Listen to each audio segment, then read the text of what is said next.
has the demand been running? Wonderful. Beyond our fondest expectations. When TV was black and white, and attitudes towards sex were too, their book, Human Sexual Response, detonated rather than just appeared. Masters and Johnson's work was sprung on the world in April of 1966 to a great deal of shock. Dr. Robert Kolodny worked with Masters and Johnson for 30 years. The fact that a physician and his research assistant at that time had been doing laboratory studies of people actually having sex was eye-opening.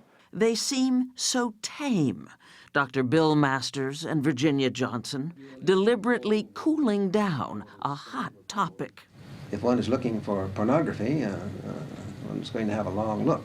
There's nothing of a very exciting nature in this book. Oh, but there was. And to their own story as well. Masters and Johnson dealt with virtually every aspect of human sexuality.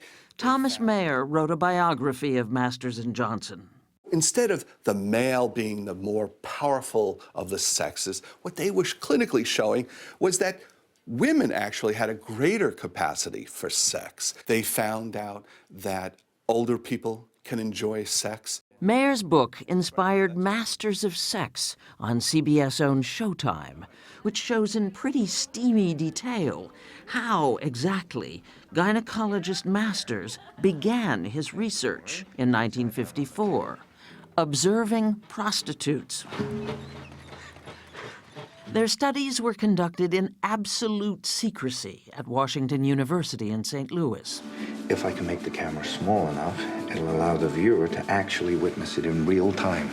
To discover what happened to a woman during sex. Soon after he hired Johnson, a divorced mother of two without a college degree, Masters pressured her to have sex with him. Two of us should undertake the research ourselves. As part of their work.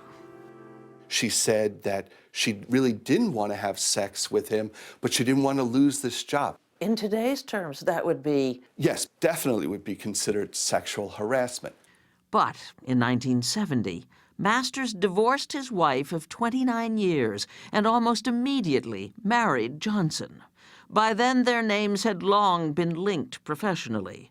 Masters and Johnson, like Procter & Gamble, a brand. So you would argue that Virginia Johnson deserved the equal billing she got in Masters and Johnson, even though she didn't have a college degree? Absolutely. Her signal contribution, to my mind, is that she played a very key role in designing the approach to sex therapy that they took. Then the prevailing success rate for treating sexual problems may be 15%. They reported an astonishing 80%. The best part, the treatment only took 2 weeks.